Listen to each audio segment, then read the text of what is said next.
In 2017 in Colorado, 7-year-old Olivia Gant lost her fight to a rare, incurable disease that she had been battling for years. Her doting mother had dedicated her life to raising awareness of her daughter's plight, collecting donations and just helping her complete the items on her bucket list. But it was only following Olivia's demise the doctors finally realised that the mother was not the guardian angel she appeared to be, and the cause of death was not a rare disease, but something much closer to home. You see, this is what happens when a child is medically abused for attention and financial gain. This is the case of Kelly Turner.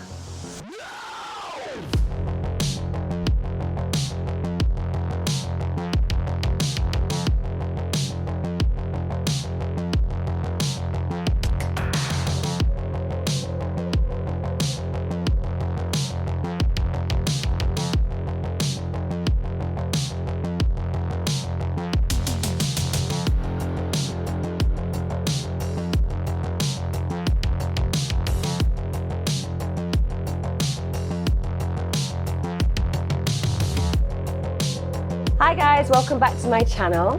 Today's case is one that I heard about and I just needed to make sense of it, so decided to research it and found out a great deal more than I'd anticipated when I did. It's one of those cases where you think curiouser and curiouser, and hopefully my analysis of this today will bring you a deeper understanding of the kind of abuse that can take place right under the noses of those individuals who should be protecting them. It's a challenging one. It's also very interesting because, again, we're looking at systemic failures, and you know how I feel about the systemic failures. You know how it gets me, and I like to highlight them because I'm so sick and tired of the two words lessons learned, which inevitably fail to be learned. Also, thank you so much to those of you returning to this channel. Every time my subscriber count goes up, I am amazed. I'm constantly and perpetually amazed at the loyalty and the care and the compassion that you guys show me. So thank you so much. Again, as ever, thanks to YouTube membership and Patreon, because without you, I couldn't go into the depth and the actual research time that this takes. You make it possible. You are appreciated. So let's go back to 2017. We've got 7-year-old Olivia Gant, and she's living in Colorado with her mother, Kelly Renee Turner. She also has two older sisters. Now, Turner, she'd actually left her husband, Jeff Gant, behind in Texas several years earlier. Apparently, the marriage wasn't a very happy one. Goes without saying when somebody leaves, I presume. And Turner allegedly wanted to move somewhere else. She wanted a new start, but also she wanted, allegedly, to get better medical treatment for Olivia, because Olivia had this rare, incurable disease that was slowly killing her, which for any parent out there, and I'm sure that some of you have had children who've experienced terminal illnesses or children who have a condition that causes them issues and will do for the rest of their lives. And it's an incredibly challenging burden because living with the loss of a child is incalculably painful.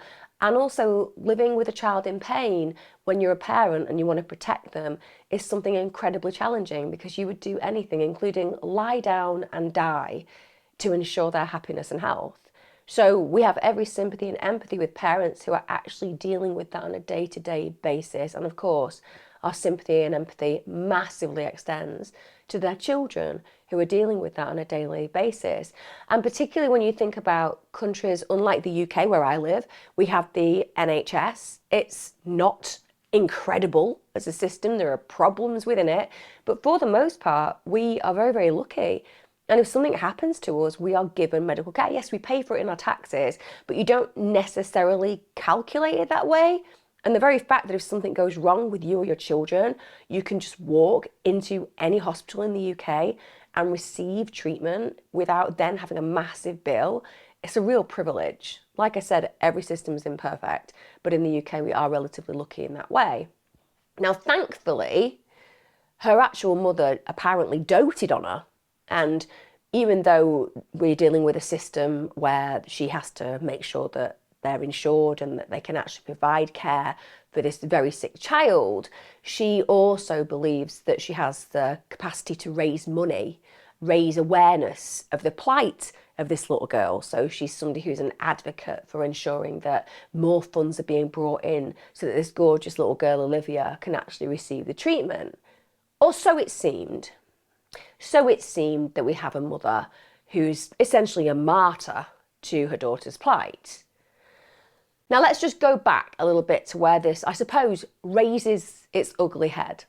So Turner essentially takes Olivia, first of all, for medical treatment at the Children's Hospital, Colorado, for very severe constipation. If you've had children, you'll know that at times our little ones and our little darlings get a little bit bunged up. It's something that causes acute pain in children and it's very, very uncomfortable. This is back in 2012. This is when Olivia is only 2 years of age. So developmentally, she's not in a position where she can elect to have her needs met. She's reliant on her caregivers to do that. And certainly, even though children are verbal to a degree at that point, they're certainly not expressive with the language that's required to explain the kind of suffering that they're in. So Olivia's mum obviously wants to have this investigated to look at whether there is any compacted constipation that's causing her problems. So this had happened literally shortly after the family had moved from Texas. So at the time, a surgeon at the actual hospital in Colorado who's investigating this, they actually observed that Olivia seemed to be thriving. She was growing normally, but Turner disagreed with this. And Turner actually said, no, she's really struggling to thrive. She's having trouble eating. And this has been a historic issue with Olivia. She's had problems nursing. She's had problems feeding since she was born. Now, to any of you listening to this who've had children or are involved in the care of children, if the child is thriving and is physically at a certain weight that evidences that they are healthy, we don't have a problem. The mother can say it, but we don't have a problem. And that's really where this tale should end, because as a doctor or a nurse, when you're the professional in this situation, you are the person, legitimately and rightly so, who can tell that parent whether they are right or wrong. We've all been in situations where we have been advised that something that we've believed is incorrect. And if you can see with your eyes and measure with the weights that a child is actually of an average or acceptable weight level, even if the parent is saying there's been problems with nursing and feeding, we're not dealing with a healthcare issue. But essentially, this mother is very determined. So she also adds to this that Olivia has been born prematurely, and they did manage to remove a hardened stool, and that was from her colon, and then she's given a clean bill of health. So there's a truth within what's happening there. Clearly, a hardened stool could be causing issues. That noted, many children get constipated, and it will pass naturally. But obviously, she's gone in with this situation, and they've managed it. And so from this point on, she should have been able to be free to live an ordinary, happy, healthy childhood where she thrived. Because clearly she's a healthy kid. But that's not how it's going to go. Because her mother, her primary carer, the person who's meant to protect her more than anybody else in the world, the person who was meant to be wanting to lie down and die to ensure the health and happiness of her child, she has a very different set of ideas. And this is going to mark literally the start of years of unnecessary treatment and invasive medical procedures for Olivia. Now, I always think it's essential to look at the activation moment. So we have Olivia's mother moving from Texas to Colorado, starting to seek treatment. And there is an important moment here. Psychologically, she attends hospital with a belief system about her child. There is something wrong with her bowel. She's constipated. She's challenged to some degree because the doctor notes that this child is thriving. They're of a good weight. She is then able to manipulate that medical expert and say, no, there are these problems. Listen to me. And she has a very powerful moment, doesn't she, in that situation, where she realizes that with a certain amount of pushing and prodding and pursuing, there is a chance that a medical expert who should be in charge of this situation to bend their beliefs. And if you are somebody looking for a level of power and dominion in your environment, particularly if you see these experts as individuals that have a level of respect in society and you can exert power over them, that can be a highly alluring experience. And I think in that moment, there is a switch And Olivia's mother realises that this is something that can gain her a level of attention, but it can also give her a level of superiority, that she is in charge of the very individuals who are actually meant to be in charge of her child's welfare. And it's staggering what happens, absolutely staggering, because over the next 5 years, she would visit doctors and hospitals more than 1,000 times. That little girl would undergo multiple surgeries. She would be subjected to what I can only describe as unbelievably heavy doses of prescription drugs. And all of that for absolutely nothing. This child isn't ill. This child isn't unwell. And you heard me right, 1,000 appointments. Now, if you are a medical professional and you are seeing that level of attention required to a child, for a child, through a parent, you are going to have alarm bells ringing, surely. So we get to 2014, and at this point, a surgeon at the same hospital that we've been talking about, they actually put Olivia through major surgery. This is because Turner is claiming that her little girl's unable to properly eat. Now, there should be stepping stones in this process. As psychologists, we often work with children who have big problems around eating. So you will have children who are averse to certain tastes and textures. You'll have children who specifically won't eat a range of foods and will stick to a particular typology of food because it makes them feel safe. Certainly when you go from the soft foods, yogurts, creamy meals that are often given to babies when they go from feeding in milk to feeding on more nutritional quality foods that they start to step onto after breastfeeding, we see that once lumps are added, a lot of children reject it. They don't like the way it feels. And this can actually become quite pathological, and children can go through life for many years refusing to pretty much eat anything. It's our job as practitioners to help them remove that aversion and start being able to be exposed to the foods that they struggle with, because we want them to be happy, healthy, thriving young people. And we want them to be able to go to restaurants and be normal, so to speak, with their friends. Now, if you have a child that is coming in and they're claiming this child cannot eat and the parent is relaying this, there should be protocol in place where that child is sent to doctors, where they can look at them eating, where they can keep them in and see the impact of a particular food tolerance, etc. But no, it doesn't seem to happen. So what actually happens is a part of Olivia's small intestine gets removed and rerouted to bypass a large intestine. Also, a colostomy bag is fitted. Now, can we just think about this? A colostomy bag. Some of you listening will have colostomy bags, and understandably people learn to live with them. But it can be very debilitating, particularly psychologically, having to come to terms with that. And when you're a child, even though there is a level of acceptance, it makes you feel different. So Olivia is really going through the wars in this moment in time, physically with her body. Now, in less than a year, there's actually 3 different types of feeding tube were also fitted to her body. And so the hospital have gone above and beyond, I suppose, as far as they're concerned, to alleviate this little girl's symptoms. But Turner is still claiming that in spite of all of this treatment, her daughter still can't eat properly. So in the end, they actually fit a final tube that feeds nutrients directly through her veins.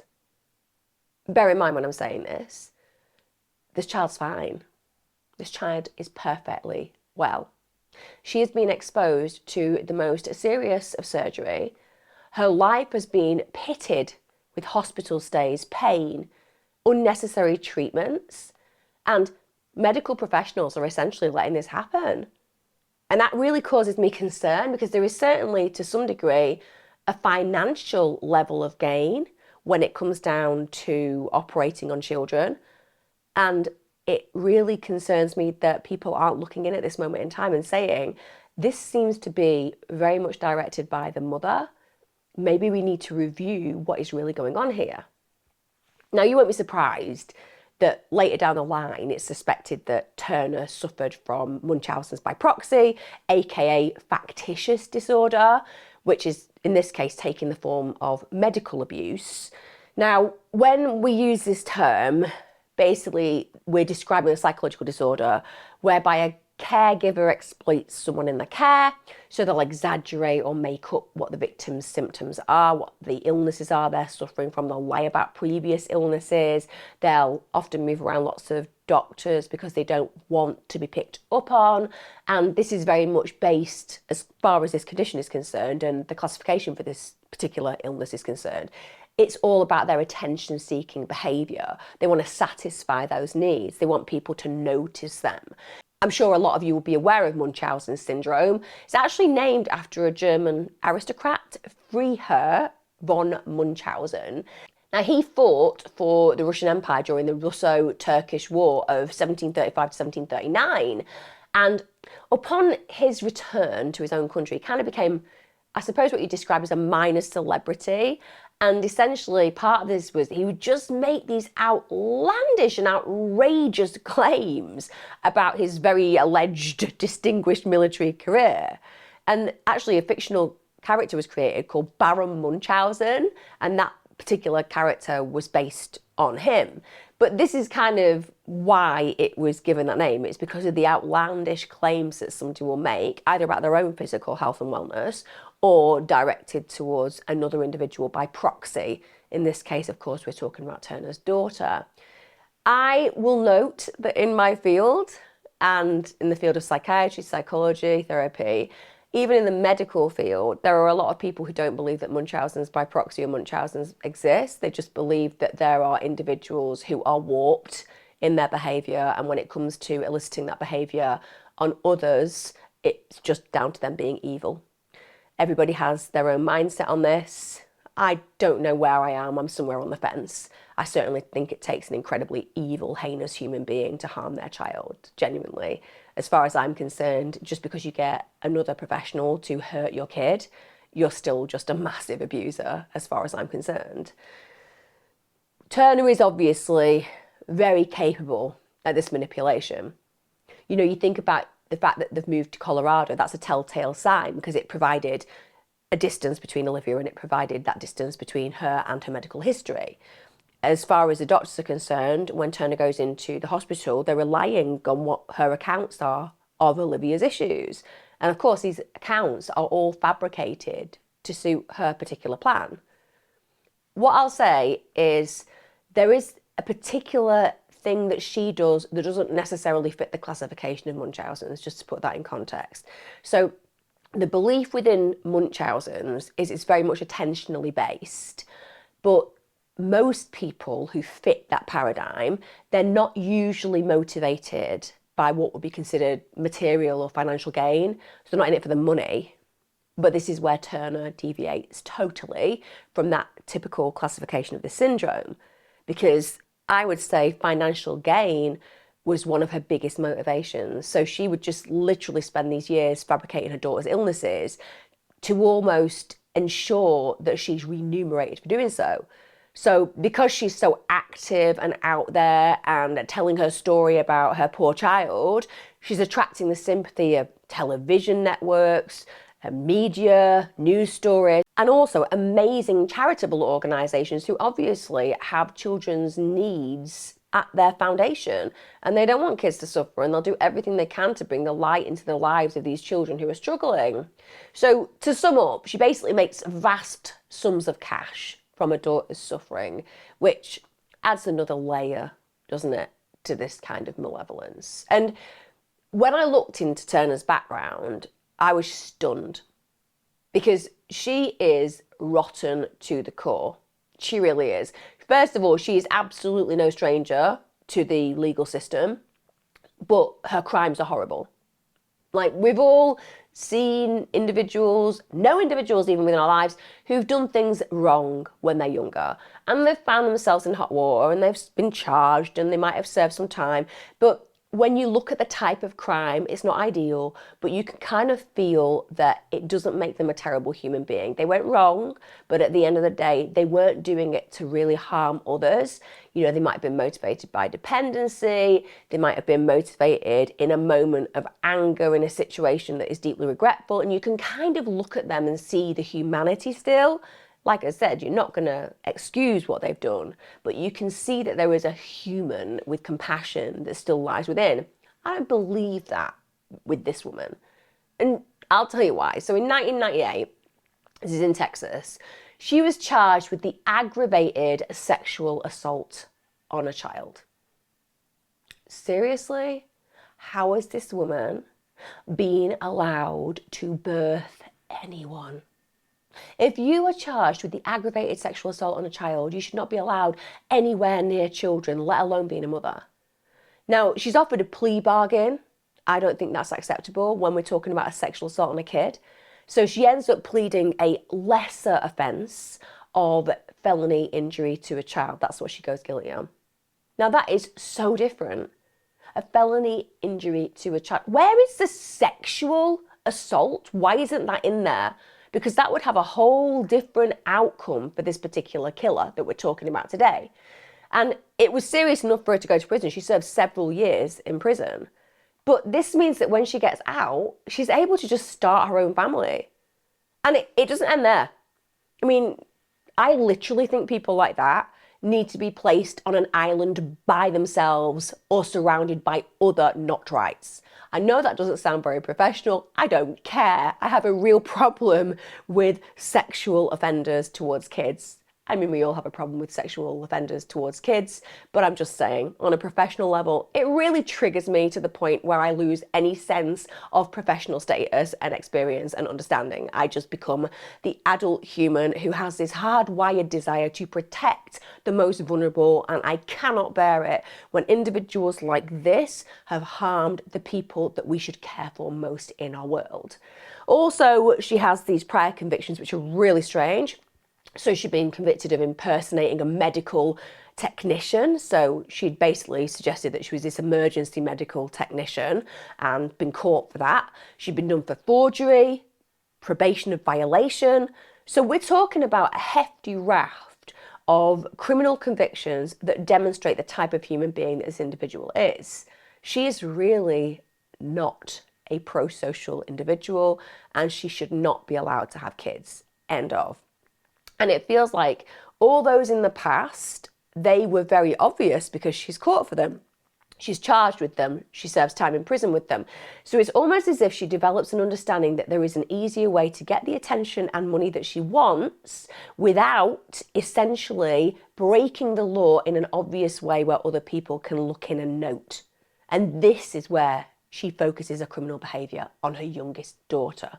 That's my assessment and assumption of this, genuinely. That she realises that she wants to carry on being a criminal individual. She wants to carry on being that malevolent, nasty piece of work, that insidious type of human. And she realises that the perfect opportunity to do that is to focus on her little girl, the person that she should care about most in the world. And that sums up the type of human being we're dealing with today. So over the years, she's constantly making these claims about Olivia's ill health. She's doing this online, in blogs, she's doing it in news reports.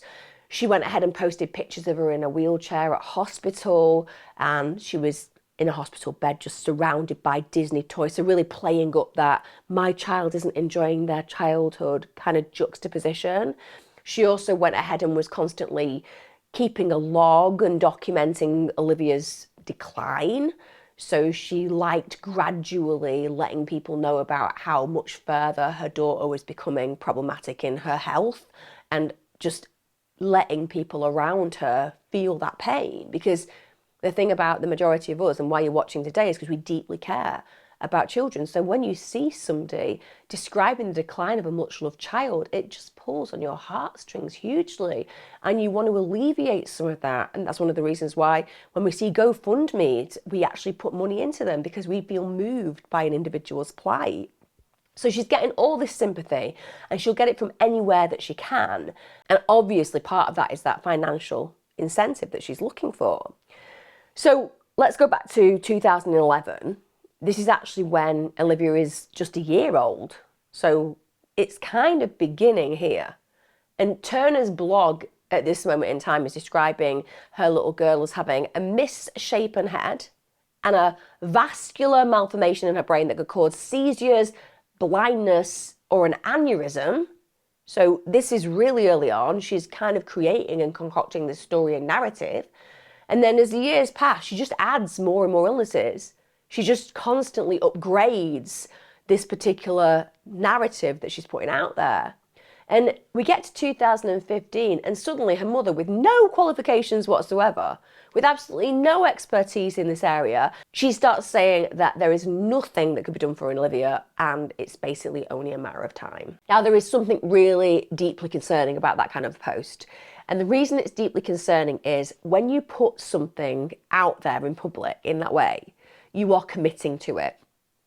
So the fact that she is absolutely stating Olivia is basically going to die, there's nothing we can do about it, the clock starts ticking.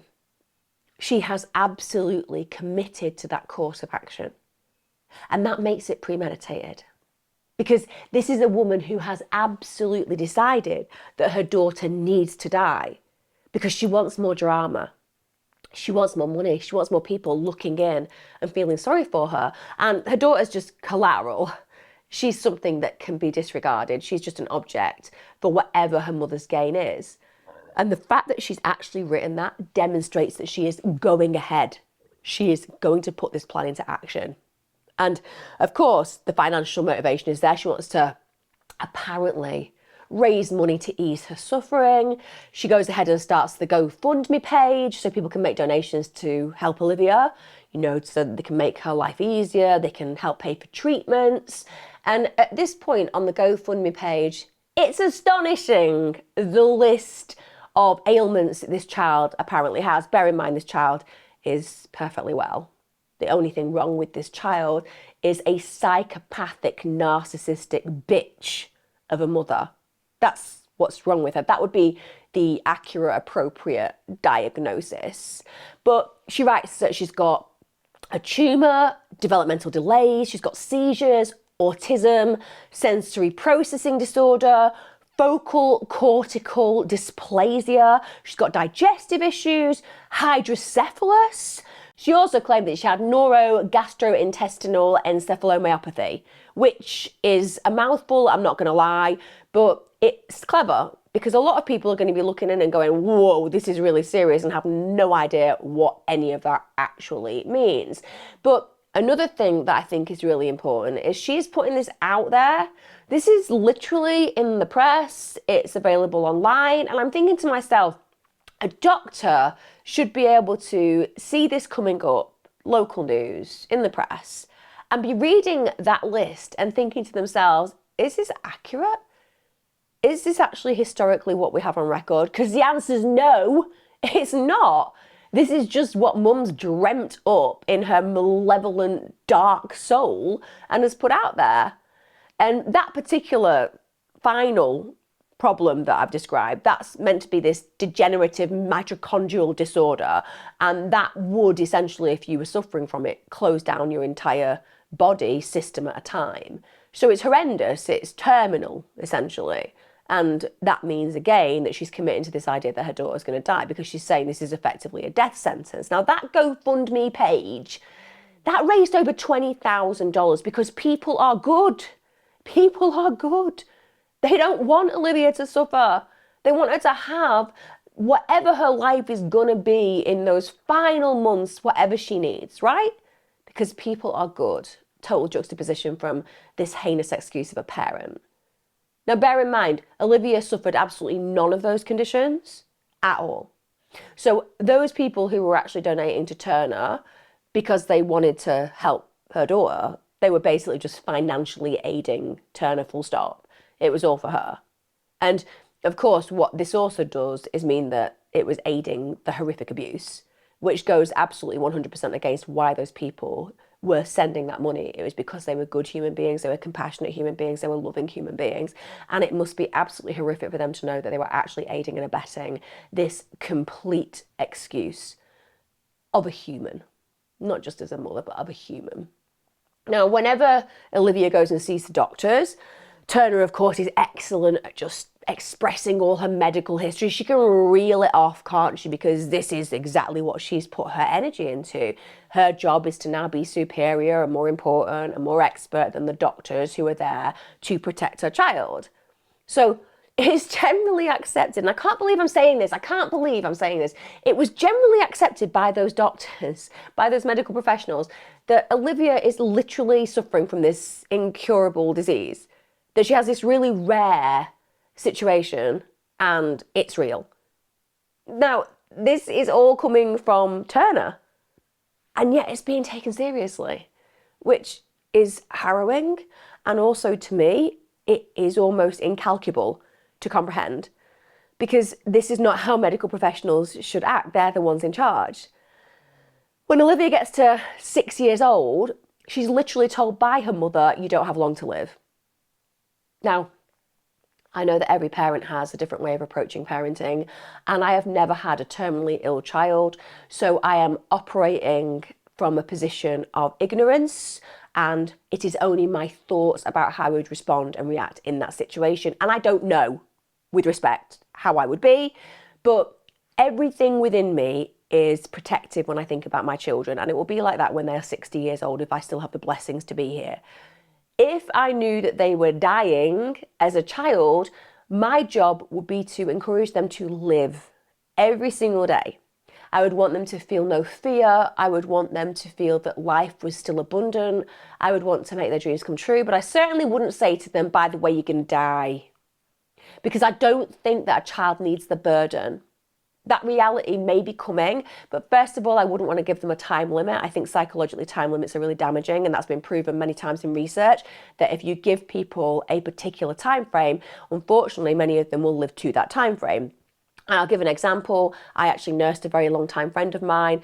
I have lost a few friends, but this particular male in my life was somebody that I spent the last 2 weeks of his life tending to him, caring for him, loving him essentially. And he was given 2 weeks by the doctors. And we would have conversations when he was lucid, late into the night at times, where he would tell me that it wasn't his time yet because it wasn't the Friday evening when he'd been told essentially his 2 weeks were up. He died 2 minutes after midnight on that particular evening. So he just made it into that following morning. But essentially, it was almost as if he had a timer in his head. And when the alarm went off, he took his last breath. So I cannot imagine that I would want to tell my child or scare my child with this idea of something very abstract, which is that they're not going to be here anymore. But essentially, she does this with purpose, because what she wants to do with Olivia is to get Olivia to write a bucket list with her. So this is done in the guise of being a good person. I just want to make your dreams come true, Olivia. I might have terrified you about the reality of your condition to a point where you now know that you're actually not going to be breathing soon. But hey, let's have some fun in the meantime. So at this point, Turner's sole objective in life all becomes around raising funds and awareness of her daughter's ill health so that she can seek donations. She wants Olivia to be able to complete this bucket list that they've created, and she wants people to help them achieve these goals. A bucket list that only existed because her own mother is basically hastening her demise. So again, what are you seeing? Absolute premeditation there. She has decided that there is a trajectory to her daughter taking her last breath. This is what they're going to do in between that. And she is cultivating funds and manipulating the public to help her on that journey. So by April 2017, basically the story's all over the news. It's all over local newspapers. Media are trying their best to make these dreams come true, and they're following closely as she lives out this bucket list. So understandably, when it comes down to Olivia, this little girl, she has those naive childlike dreams. And this provokes that feeling within, I'm sure all of you, and certainly myself, that we're literally seeing innocence destroyed by a parent who, as I said, should be living to protect her child. And Olivia's dreams and hopes and ambitions on this bucket list, they're just heart-wrenching. So she wants to catch a bad guy with the police. So the police obviously step forward, they give her a tour of a local police station, they take her in a patrol car with a police officer for a day.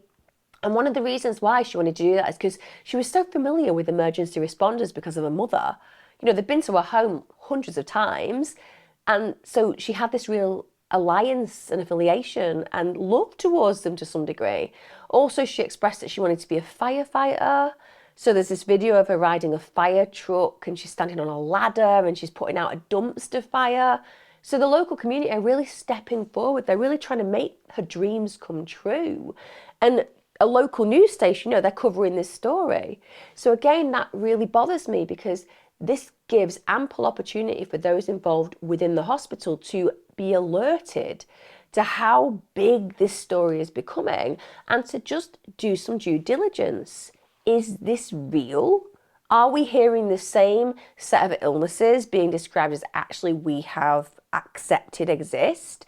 Because it takes a couple of clicks and you'll see that it's clear that the vast majority of what she's saying is wrong with the daughter has never actually been validated by the hospital, full stop. So even though they've agreed that she's got this rare, incurable illness, all these other things are just BS.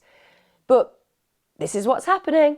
Mum's getting all the notoriety and attention that she wants. And what's devastating is you think about those services that that little girl was so loving towards, that little girl really believed in. If they had just been able to take that little girl from their mother's toxic care, these are actual things. The job as a police officer, the job as a fire officer, they are things that she would have been able to do for real. So in the sadness of the reflections of what I've just told you, the fact that this little girl just wants to spend time with these firefighters, emergency responders, it's because she has this belief that these are good human beings and that she could see herself as an adult being these kind of people. And she's going to have it denied by the person who should be absolutely wanting this more than anything, which is her mother. And she's standing there looking at a future that she's going to fail to achieve with people that she mirrors and wishes to model herself on. It's just harrowing to imagine that if those services had been aware of what was happening to that little girl behind closed doors, they would have swooped in and then her future would have been assured. Also, the Make-A-Wish Foundation, which is obviously a huge foundation, I'm sure many of you have heard of it. They throw this bat princess costume party. It's actually a hotel that they throw it for her. And basically it's a theme where they cross Batman with Disney princesses.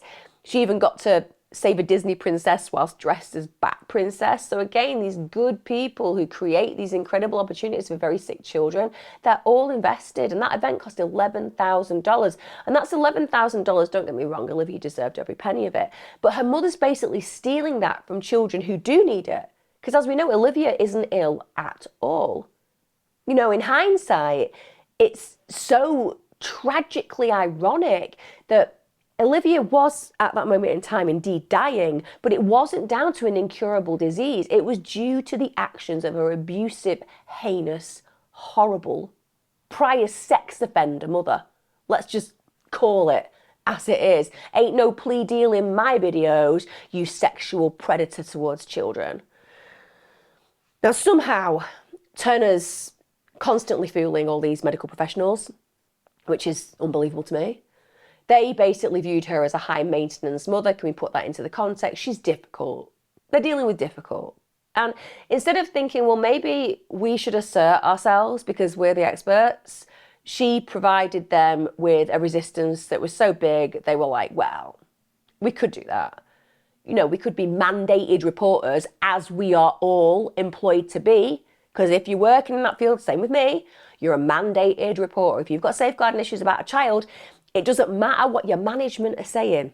It doesn't matter whether people are making your life difficult as a medical professional because you are saying that you are unhappy with a particular parent and you think that parent is doing something wrong. If you believe that, it doesn't matter whether you have 100 managers threatening you, you go and you report. That's your job. You don't have an option not to. It's part of the protocol. It's part of my protocol.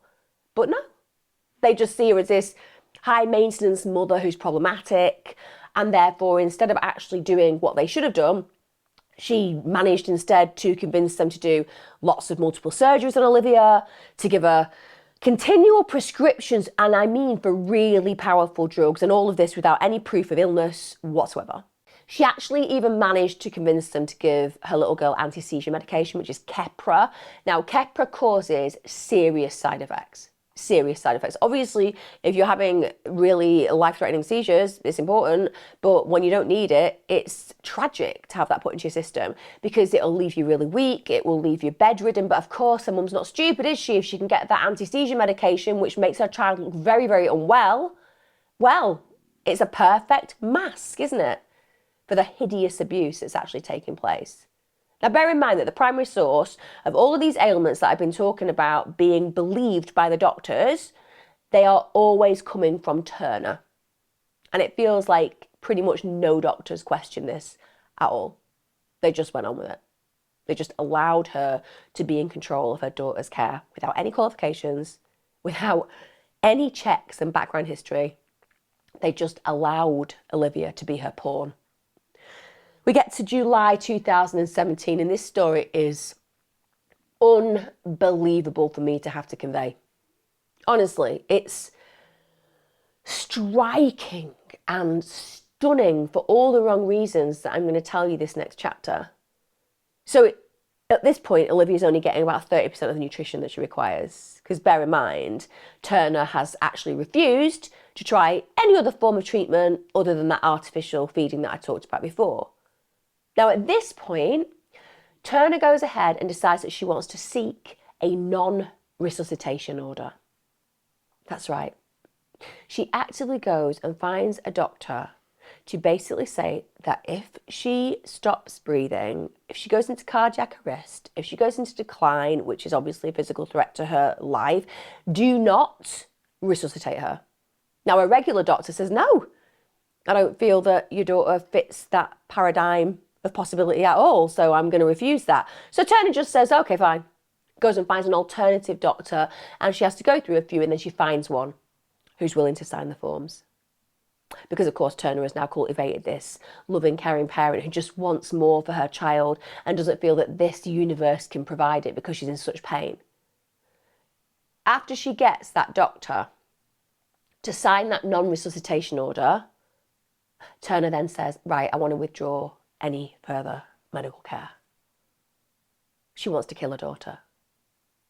She wants to actively euthanize her daughter. I suppose one could argue in a more passive way, so you're not delivering a high dose of barbiturates. No, you're just going to withdraw all essential ingredients for sustaining life. And she does this, saying it's the humane thing to do. She says Olivia's life and quality of life is so difficult, so poor, that the right thing to do is to allow her to die.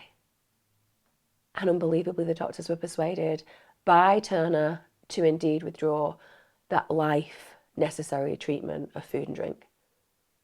So they just remove all the feeding tubes. And now it's just a matter of time, second by second, ensuring this little girl suffers as she loses all sustenance in this life. I cannot believe I am speaking these words. I cannot believe I'm saying it. I'm sure that you feel the same. We get to August 2017, and at this point, of course, Olivia's mother isn't finished. No, she wants Olivia to be taken into hospice care in Denver. As she's taken into care, she's in a wheelchair, she's wearing purple pajamas, and she actually at this moment in time appears in really good spirits. She's singing Hakuna Matata from The Lion King, and her mother's filming her. Oh, she is just a diabolical bitch, isn't she? She's just a heinous, diabolical sex predator bitch of the highest level. Of course, she looks okay in that video because at this point, she hasn't been without her food or medical care. But this is removed. They also put her on powerful drugs at that moment in time when she's in hospice care, so her decline is very quick and her condition deteriorates very fast. Now, by this stage, and just put this into context, we're dealing with a child who is perfectly well. This child does not need any of the treatment that we've been talking about so far. She certainly does not need any life-saving care removed, such as food and drink, because that's what we're talking about. I mean, hospice care, this happens, it does speed up death, and there's lots of different conflicts on that. A lot of people disagree that that's an appropriate way of dealing with somebody who's dying. Other doctors and professionals will say, well, actually, it's really essential when somebody is dying that you don't prolong that. So if they're in their last legs of cancer or they're dealing with a severe Alzheimer's, dementia, etc., there are doctors who argue that actually by giving them food and drink, you are prolonging something that's quite agonising. But like I said, that's disputed by others who just feel that to remove hydration and nutrition in those last stages makes it incredibly painful and creates suffering. Like I said, everybody has their own perspective on this, but this child does not need any of that. She just needs to be fed normally and given the right nutrition and the right hydration, have the feeding tube removed, and she's going to be right as rain. But no, she's now in hospice care. And the only thing that she's being given are crushed ice lollies dabbed onto her lips with a sponge. Just think about that for a moment. You're a child with a normal appetite. You've only been getting 30% of what you desired and needed because of that tube. And now that's gone and you're basically being starved to death and you're being refused hydration and you're just getting these crushed ice lollies dabbed onto your lips with a sponge. It's horrific, absolutely horrific for me to think that this is a child who wasn't even ill being starved to death in front of doctors and nurses. Literally. The doctors and nurses are party and privy to her murder in real time. Olivia's loving step-granddad, a guy called Lonnie Gatrew, he was very, very close to her and obviously had bought into all the BS that her mother's created, because as far as he's concerned, doctors and medical professionals are agreeing with this course of treatment, so why would he question it? Makes perfect sense. You wouldn't question it. You just believe that this is meant to be happening. It's tragic, it's terrible, but you're doing the right thing for the child. And there's a point where he's obviously holding her hand, he's just present with her. And she wakes up and she recognises him and she says that she's hungry. Because she is hungry, because she's a normal child with a normal appetite who shouldn't be dying at all. And he said that at the time, he was just so angry because he felt this untreatable, incurable illness was destroying her. And he had no power to change it. And yet all the time, little did he realise, it was her own mother that was murdering her. And that poor man who loved this child, who would have protected this child at all costs, he said that his memory of not helping her, not giving her food, is something that haunts him and it will haunt him forever. Because like the doctors, he believed what Turner said, aside from the fact that we excuse him because he wasn't a doctor. So he absolutely believed what the doctors were saying, because he wouldn't have thought that some megalomaniac narcissist was directing their actions, which we find out, of course, was actually the case. That little girl, Olivia, that beautiful little girl with her whole future ahead of her, a child who was well. She died on the 20th of August 2017. She was 7 years old. 7. And she had her life stolen from that murdering mother. Now, what's even more disconcerting about this case is that if her mother had left it at that point, so if Olivia's death had happened and her mother had walked away and they hadn't heard anything more from her, then there was a strong possibility that she would have got away with murder. But, of course, we're talking about an individual who is so uncaring about her own children and so needing of the attention, and also the superiority that she claims with that attention, of course, the financial gain that she gets, that she can't help herself. So a year after Olivia's died, she brings in her 10-year-old daughter for treatment, and she does this several times. This is in October 2018, and that's at the same hospital that had performed all these unnecessary invasive procedures on Olivia. Now this time, Turner is actually claiming that her daughter is suffering from bone pain. She says that she's got osteomyelitis, which is a bone infection. Again, like, big red alarm bells and flags should be ringing and flying everywhere, because at the end of the day, this woman is not a medical professional. She wouldn't know whether she had osteomyelitis unless we don't know about her going and qualifying in osteopathy whilst she's actually been dealing with what we've been seeing, which seems like she wouldn't have had that much time after the fact that she spent all of these years just concentrating and fixating on false situations regarding her daughter. But she's just relentless. And she also says that her daughter had previously survived cancer and that she'd undergone 3 years of treatment, including chemotherapy. And thankfully, at this point, one of the doctors, I don't know, has a wave of common sense and logic that comes across them. So at this point, they make this quick phone call. That's all it takes, back to Texas, obviously where the family had previously lived. And they just confirm this is absolute BS. Turner's older daughter had never suffered from cancer whatsoever. So instantly, that's going to cause massive alarm bells. And also, when a parent comes in and knowingly suggests that they have suffered from an illness and it's not true, it's fabricated, you have to, as a mandated reporter, get in contact. In the UK, it would be with social services, but where we're talking about now, it would be Jefferson County Human Services Department. That's who they get in contact with to say, look, something's not right here. They then begin this investigation. And during that investigation, they start to speak to doctors, in fact, 11 doctors who've been in contact in treating Olivia. And at the end of the day, it turns out that every single one of them had suspicions about her alleged terminal illnesses. In fact, one of those doctors had even said to Turner, you have to stop giving Olivia this anti-seizure medication. She doesn't need it. You know, I've not seen any evidence that she suffers from these seizures. It's very high level. It's got damaging side effects. So stop doing it. There was another doctor who was interviewed and they were just absolutely stunned when they learned about Olivia's death. And that doctor claimed that they'd never diagnosed her with any of the serious conditions that were listed on the GoFundMe page. And it becomes curiouser and curiouser. And suddenly, the services department are realising we're in a situation where a child has basically been allowed to die on our watch. And none of these individuals with all of these suspicions, who are all mandated reporters, have actually gone ahead and let us know that this child was seriously at risk. Now, when they do the full investigation, they established that none of the diseases that Turner claimed Olivia had been backed up in any medical records. Now, bear in mind, you've got a computer system. We're not talking about 1982, where literally, I don't know how anybody had any records, because I'm just going to say, I find it difficult to keep notes, and I'm sure that a lot of doctors were like that back in the day. But these days, you know, it's all recorded on computers and it's shared, usually amongst medical professionals to some degree. And if you haven't got that information, it doesn't take very long to get it by just, I don't know, calling them up and asking for them. How about that?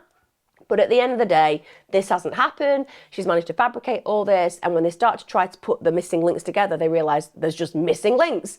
Nothing does link together because it's absolute lies. And of course, the big problem here is that they've realised that despite the doctor's obvious suspicions, none of them, in their infinite wisdom, shall we say, had even chosen to disclose their concerns to outside agencies. That's horrific. I mean, they had informed the hospital, they had done that.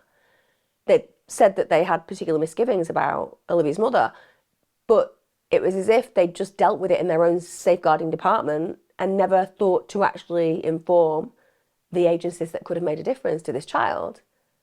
And heartbreakingly, they described, this is the medical professionals, they described Olivia as very active, interactive, social, fun to be around, always smiling and playful. That was the descriptions of the doctor. So not this terribly ill child portrayed by Turner. And certainly if they believed that that child was that fun, happy to be alive kind of individual, why were they consenting to the horrific impact on her body that these operations were causing? And eventually the terminal diagnosis that was fabricated and caused her death. Now, initially, when Olivia did die, the cause of death had been listed as intestinal failure. But now we have a big investigation on our hands, of course, because there are obviously massive concerns about how she's ended up being killed in their care. So they decide that they're going to have to exhume her body and have a look at exactly what was going on. You know, were these diagnoses correct? Were they fabricated? Was there any damage to her body that they could know did exist that was to do with disease, etc.? And they exhume her body in November 2018, and this is when they do an autopsy on her, and they find no physical evidence at all of any intestinal illnesses or in fact any of those conditions that Turner claimed. Absolutely none. And because of this, they changed the cause of death to undetermined, which feels incorrect because we're dealing with a homicide, aren't we? Simple as that. She's been murdered. So now they have to go through this really lengthy investigation because obviously they need to kind of put the pieces together if they're going to charge Turner. And this finally gets to a point where they're able to, and she's arrested in 2019. Now, during the actual police interview, there's a really weird moment where she just spontaneously brings up the topic of Munchausen's by proxy. But she's actually adamant to the police that she doesn't fit that bill at all. It's not the case whatsoever. And she says, this has never been my case, like at all whatsoever. You can talk to anyone that stood by my side through all of this. Yeah, we could, but I'm pretty sure that if we speak to anyone who stood by your side throughout all of this and who then notes the reality of the fact that Olivia was not ill at all, that they would very quickly change their opinion about you, full stop. Just going to throw it out there. So for those people who were stood by her being loving, compassionate, good human beings, when they find out that this woman actually stole the life of this perfectly well child, I can imagine that a lot of the comments would not be able to be put on my channel. We like to swear a bit. There are sweary moments within my channel, but I can imagine that the list would be a little bit too long for YouTube to allow my video to be up at all. But you can see, can't you? Abject denial and also superiority. I'll just say that I don't have Munchausen's by proxy. I'll just say that I didn't actually knowingly harm my child. And these people will believe me. After all, they can go and speak to the nice people who helped me. And that absolutely state that I'm a good person. Oh, cool. You just wander out then. That's all we needed to know. We just needed to check out whether you were actually a nice person. Now you've said that you're a really nice person, we're going to let you go. Off you go. Go on, go on. Stop. Yeah, the door's locked. By the way, the stocks are out there. There's a group of people with a very high level amount of tomatoes, some of which are really, really hard because we've let them dry. And they're going to throw them at you for an hour and a half before we transport you to a den of lions. Again, just gone into my little fantasy zone there. That would be quite a nice moment to actually watch. Not suggesting that we should have somebody ripped apart by lions for this kind of thing, but I'm just saying, if the person happened to fall into a cage of lions and it happened, it couldn't happen to a nicer person as Turner. So at this point, Turner is facing charges. Initially, there's 13 charges. This included a first-degree murder charge, and she also was charged with attempting to influence a public servant and forgery. Also, she was charged with stealing money from charitable organisations. They didn't know how much, but they believe it was anywhere between $100,000 and $1 million. Also, she was accused of defrauding Medicaid of more than $500,000 because obviously they were paying for treatments that were totally unnecessary and medications that were completely unnecessary, and it's very expensive in America. Also, Turner turns out to have been claiming benefits as a single mum.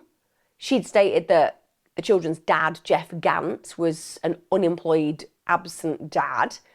Absolute rubbish, though. He wasn't. So she's pitting him as this really deadbeat parent. No, he was giving her $900 a week in living expenses for her and the kids. $900. This guy was employed and he was absolutely responsible. But again, she doesn't really care about other people's reputations because everything's fabrication in her life. Also, to add insult to injury, they find out that she did have health insurance through him. And it would have all have covered the children, but Turner had literally told him to remove the children from the policy because she claimed she could get coverage cheaper through the hospital.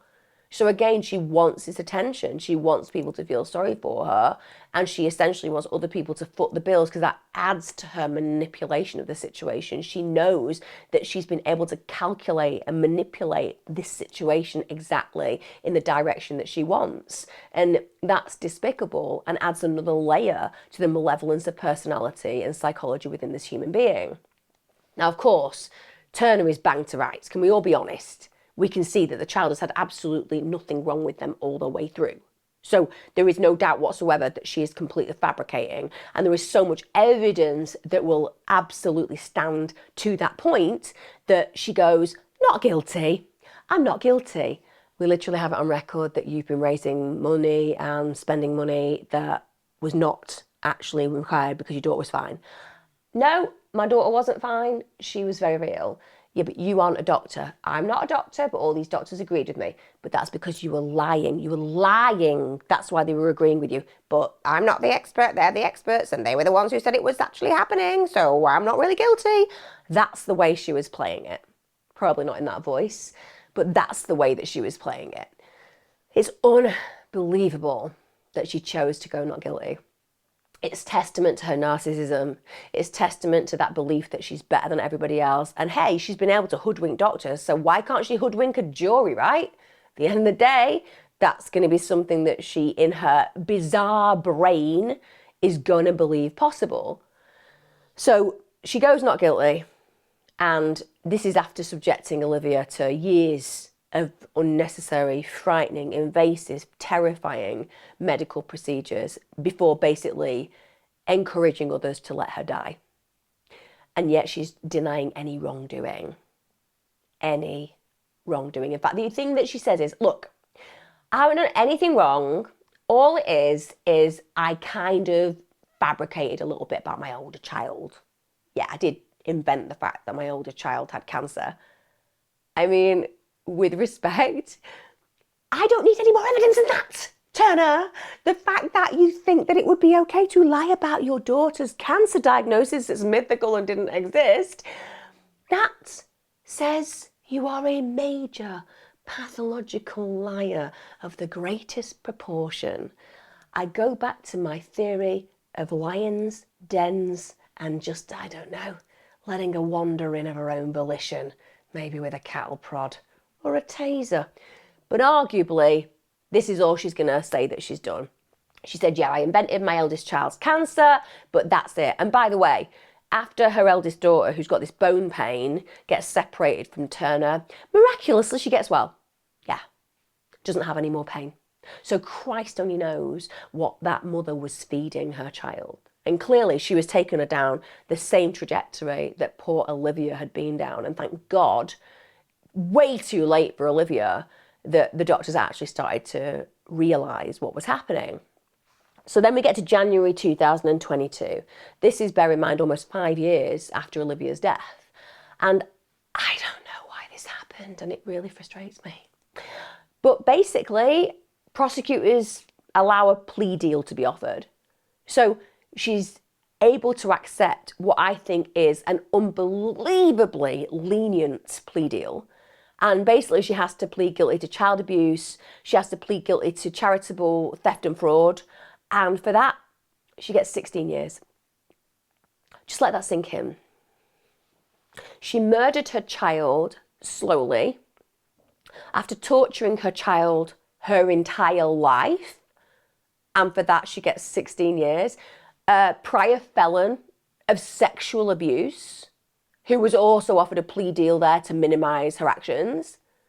And now we see her being offered what can only be described as a glorious opportunity to go to prison for just 16 years. I mean, as you think about your lifespan, you've got a good opportunity after being released from prison to carry on and live your life for many, many years freely. How is this possible? She put her daughter through 5 years of medical torture. She engineered circumstances that literally meant that Olivia starved to death. She defrauded charitable organisations of hundreds of thousands of pounds. And then she starts to put her other daughter through the same horror. She expresses zero remorse, says she's not guilty, continues to claim her innocence. And for all of that, she gets 16 years in what was a clear-cut case of first-degree murder. It was first-degree murder. What crack were the prosecution smoking? Seriously, what crack were they smoking? Would a man have been afforded the same reality? I don't know. But for me, the miscarriage of justice there is so enormous that it makes me rageful. It was first-degree murder. It was premeditated. It was planned. It was committed to in the writings about the fact that her daughter was terminally ill. She was going to die. It was a defrauding of the public's compassion. And it was finally the stealing of a little girl's life. She got 16 years. I cannot imagine how the family feel. I'm sure that the step-grandfather would like to have half an hour in a room with this heinous excuse for a parent. And we have to remember, of course, that this little girl had a parent, you know, a father who was paying for her, etc. It really makes you think about how justice can go so wrong. We get to the 9th of February 2022. This is when the sentencing hearing takes place, and prosecutors basically play a video made by Olivia's step-granddad. This video is of Olivia laughing and smiling. She's baking a cake. She's dancing in a princess costume. She's even playing doctor with her little dolls, and she's singing songs like children do. Imagine that step-grandfather who adored her. A man who would have fed her if he'd known. A man who trusted the doctors, believed that there was a reason why she was in hospice care. He has to live with the memories of that loss and the prevention he had for creating a legacy of her life in protecting her and saving her. He didn't have that opportunity. He's a victim of that circumstance and he has to live with that agony, and that's a life sentence for him. The judge in this case, even though, like I said, I cannot believe we're talking about 16 bloody ridiculously small years, but the judge did say that, obviously because of the mindset of this murderer, that in the actual plea, there was no way that she would ever be able to profit from her daughter's death. So he countered any opportunity for a future deal with a film or a book. I mean, who the hell, as a publisher or a distributor, would ever want to touch this woman with a barge pole? Who knows? But I guess it's important that he makes sure that she doesn't ever profit from ill-gotten gains. And also that was to do with preventing the family any other further trauma. Because remember, there are other children involved here. There are sisters of this little girl who's been murdered by her mother. And they are massive victims in this as well. You'll understand that a lot of people draw parallels between this case and the 2015 Gypsy Rose Blanchard case. For those of you who haven't seen me cover the Gypsy Rose Blanchard case, I have done that in detail. And just like Olivia, Gypsy was put through years and years of unnecessary medical treatments and procedures by her mother, Dee Dee Blanchard. And like Turner, Blanchard managed to benefit massively financially from her daughter's exploitation. I mean, even managing to get herself a house built by the Habitat for Humanity charity. I mean, she exploited her daughter beyond belief. But in this case, and I think fortunately, Blanchard was the one to pay the ultimate price for her actions, because her daughter, with the help of her secret boyfriend, killed her. Some of you might think that she didn't deserve to die. Personally, I think you have to choose a life to survive, but Gypsy would be my choice every single day of the week. But sadly, for 7-year-old Olivia, she had absolutely no way to escape her mother's abuse. And, you know, when you think about Gypsy, that could have happened to her too, if her mother hadn't wanted to exploit Gypsy for longer. And I suppose that comes down to the reality that what we're thinking of and seeing here is the abject neglect of the medical professionals who were meant to save her, because that was where her salvation lay, with those professionals. I mean, the parallels with Gypsy are just so clear, aren't they? You know, in Olivia's case, the medical professionals were just really happy to carry out major surgical procedures on a child based solely on a mother's word, despite any proof of actual illness. Now, for me, that comes down to the fact that whilst medical professionals should listen to the parent, of course, we all know that. Look, we've all had moments where medical professionals haven't listened to us and it's caused big concerns, and at times it's been really frustrating because we definitely want a level of balance. We want to be able to say, look, my child isn't well no matter what you're saying, and you take them seriously as a doctor, because often there'll be moments where a doctor doesn't see what a parent sees. But in the US, it seems that there is a directive essentially where paediatricians are literally taught to listen to what the parents report about their children, because the presumption and assumption is that they have the best interests of the child at heart. And so there is almost this belief that it goes without saying that a parent wouldn't purposefully do any wrongdoing. You know, at the end of the day, they have the best interests of the child at heart. And I do have some empathy with that, because as a mother, you do want people to take you seriously, but never at the cost of your child. You want certain doctors to have boundaries because they know better than you. And the fact that this belief exists, that is certainly one of the reasons why we're talking about the death of this child right now. Because Olivia's life could have been saved had her doctors taken the time to review her medical records. But they were busy. That's what they said. And also the statement was that they didn't get paid to make such reviews, which just makes no sense whatsoever. I'm busy and I'm not paid to make these reviews, even though we're talking about the slow murder of a child in our care. What? But apparently, yeah, that's a legitimate excuse that was used. And Turner was aware of that. Remember, she's a massive manipulator. She knows that if she pushes and she coerces to some degree these doctors, they're not going to take time out to actually check. And the consequences of that means that she can fully be in control. Now, following Olivia's death, her grandparents and her father, they launched a $25 million civil suit against the hospital system. This included the Children's Hospital of Colorado, because obviously loads of unnecessary procedures had been performed. And, you know, they settled. I don't know what the amount was. It was an undisclosed amount.